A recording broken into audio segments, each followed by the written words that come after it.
यह देखकर पवन पुत्र हनुमान जी कठोर वचन बोलते हुए दौड़े। हनुमान जी के आते ही रावण ने उन पर अत्यंत भयंकर घूंसे का प्रहार किया। हनुमान जी घुटने टेक कर रह गए, पृथ्वी पर गिरे नहीं और फिर क्रोध से भरे हुए संभल कर उठे। हनुमान जी ने रावण को एक घूंसा मारा। वह ऐसा गिर पड़ा जैसे वज्र की मार से पर्वत गिरा हो। मूर्छा भंग होने पर फिर वह जागा और हनुमान जी के बड़े भारी बल को सराहने लगा। हनुमान जी ने कहा, मेरे पौरुष को धिक्कार है और मुझे भी धिक्कार है, जो है देवद्रोही, तू अब भी जीता रह गया। ऐसा कहकर और लक्ष्मण जी को उठाकर हनुमान जी श्री रघुनाथ जी के पास ले आए। यह देखकर रावण को आश्चर्य हुआ। श्री रघुवीर ने लक्ष्मण जी से कहा, है भाई, हृदय में समझो, तुम काल के भी भक्षक और देवताओं के रक्षक हो। ये वचन सुनते ही कृपालु लक्ष्मण जी उठ बैठे। वह कराल शक्ति आकाश को चली गई। लक्ष्मण जी फिर धनुष बाण लेकर दौड़े और बड़ी शीघ्रता से शत्रु के सामने आ पहुंचे। फिर उन्होंने बड़ी ही शीघ्रता से रावण के रथ को चूर चूर कर और सारथी को मारकर उसे, रावण को, व्याकुल कर दिया। 100 बाणों से उसका हृदय बेध दिया, जिससे रावण अत्यंत व्याकुल होकर पृथ्वी पर गिर पड़ा। तब दूसरा सारथी उसे रथ में डालकर तुरंत ही लंका को ले गया। प्रताप के समूह श्री रघुवीर के भाई लक्ष्मण जी ने फिर आकर प्रभु के चरणों में प्रणाम किया। वहां लंका में रावण मूर्छा से जागकर कुछ यज्ञ करने लगा। वह मूर्ख और अत्यंत अज्ञानी हठवश श्री रघुनाथ जी से विरोध करके विजय चाहता है। यहाँ विभीषण जी ने सब खबर पाई और तुरंत जाकर श्री रघुनाथ जी को कह सुनाई कि हे नाथ, रावण एक यज्ञ कर रहा है, उसके सिद्ध होने पर वह अभागा सहज ही नहीं मरेगा। हे नाथ, तुरंत वानर योद्धाओं को भेजिए जो यज्ञ का विध्वंस करें, जिससे रावण युद्ध में आवे। प्रातःकाल होते ही प्रभु ने वीर योद्धाओं को भेजा। हनुमान और अंगद आदि सब प्रधान वीर दौड़े। वानर खेल से ही कूदकर लंका पर जा चने और निर्भय होकर रावण के महल में जा घुसे।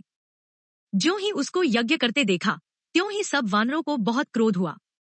उन्होंने कहा, अरे ओ निर्लज्ज, रणभूमि से घर भाग आया और यहाँ आकर बगुले का सा ध्यान लगाकर बैठा है। ऐसा कहकर अंगद ने लात मारी, पर उसने इनकी ओर देखा भी नहीं।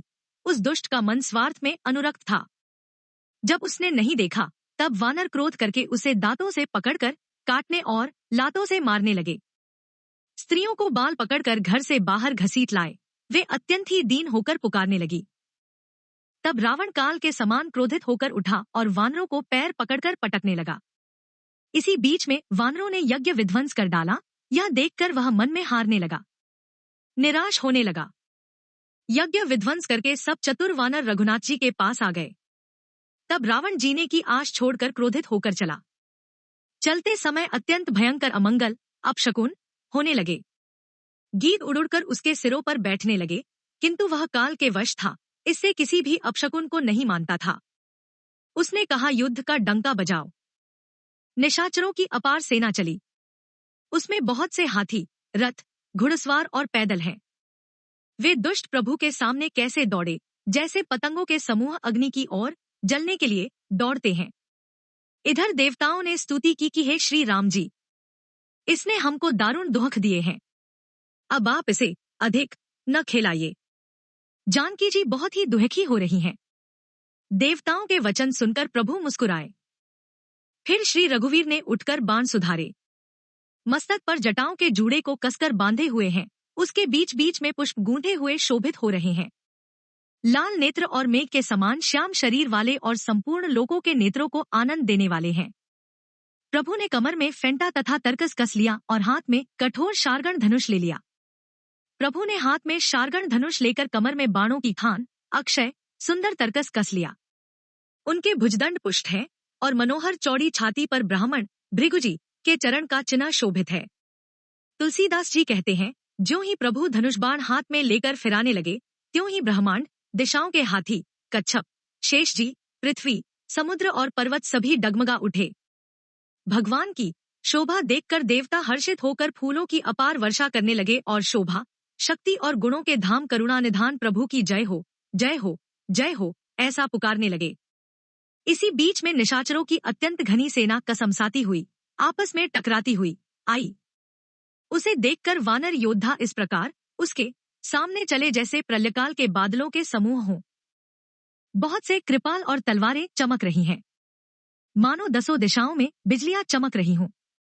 हाथी, रथ और घोड़ों का कठोर चिंगाड़ ऐसा लगता है मानो बादल भयंकर गर्जन कर रहे हों।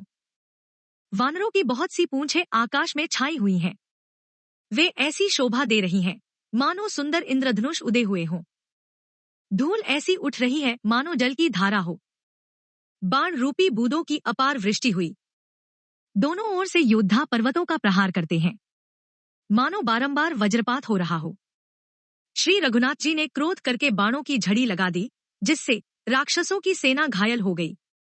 बाण लगते ही वीर चीत्कार कर उठते हैं और चक्कर खा खाकर जहां तहां पृथ्वी पर गिर पड़ते हैं। उनके शरीर से ऐसे खून बह रहा है मानो पर्वत के भारी झरनों से जल बह रहा हो। इस प्रकार डरपोकों को भय उत्पन्न करने वाली रुधिर की नदी बह चली। डरपोकों को भय उपजाने वाली अत्यंत अपवित्र रक्त की नदी बह चली। दोनों दल उसके दोनों किनारे हैं। रथ रेत है और पहिए भंवर हैं। वह नदी बहुत भयावनी बह रही है। हाथी, पैदल, घोड़े, गधे तथा अनेकों सवारियां ही, जिनकी गिनती कौन करे, नदी के जल जंतु हैं। बाण, शक्ति और तोमर सर्प हैं, धनुष तरंगे हैं और ढाल बहुत से कछुए हैं। वीर पृथ्वी पर इस तरह गिर रहे हैं मानो नदी किनारे के वृक्ष ढह रहे हों। बहुत सी मज्जा बह रही है, वही फेन है। डरपोक जहां इसे देखकर डरते हैं, वहां उत्तम योद्धाओं के मन में सुख होता है। भूत, पिशाच और बेताल, बड़े बड़े झोंटों वाले महान भयंकर झोटिंग और प्रमथ, शिवगण उस नदी में स्नान करते हैं। कौए और चील भुजाएं लेकर उड़ते हैं और एक दूसरे से छीन कर खा जाते हैं। एक कोई कहते हैं, अरे मूर्खों, ऐसी सस्ती बहुतायत है, फिर भी तुम्हारी दरिद्रता नहीं जाती। घायल योद्धा तट पर पड़े करा रहे हैं, मानो जहां तहां अर्धजल, वे व्यक्ति जो मरने के समय आधे जल में रखे जाते हैं, पड़े हों। गीद आते खींच रहे हैं, मानो मछली मार नदी तट पर से चित्त लगाए हुए ध्यानस्थ होकर बंसी खेल रहे हों, बंसी से मछली पकड़ रहे हों। बहुत से योद्धा बहे जा रहे हैं और पक्षी उन पर चढ़े चले जा रहे हैं, मानो वे नदी में नावरी नौका क्रीड़ा खेल रहे हों। योगिनियां खप्परों में भर भर कर खून जमा कर रही हैं। भूत पिशाचों की स्त्रियां आकाश में नाच रही हैं। चामुंडाएं योद्धाओं की खोपड़ियों का करताल बजा रही हैं और नाना प्रकार से गा रही हैं। गीदड़ों के समूह कटकट शब्द करते हुए मुर्दों को काटते, खाते, हुआ करते और पेट भर जाने पर एक दूसरे को डांटते हैं। करोड़ों धड़ बिना सिर के घूम रहे हैं और सिर पृथ्वी पर पड़े जय जय बोल रहे हैं। मुंड, कटे सिर, जय जय बोल बोलते हैं और प्रचंड रुंड, धड़ बिना सिर के दौड़ते हैं। पक्षी खोपड़ियों में उलझुलझक परस्पर लड़े मरते हैं। उत्तम योद्धा दूसरे योद्धाओं को डहा रहे हैं। श्री रामचंद्र जी बल से दर्पित हुए वानर राक्षसों के झुंडों को मसले डालते हैं। श्री राम जी के बाण समूहों से मरे हुए योद्धा लड़ाई के मैदान में सो रहे हैं। रावण ने हृदय में विचारा कि राक्षसों का नाश हो गया है। मैं अकेला हूँ और वानर भालू बहुत है, इसलिए मैं अब अपार माया रचूं।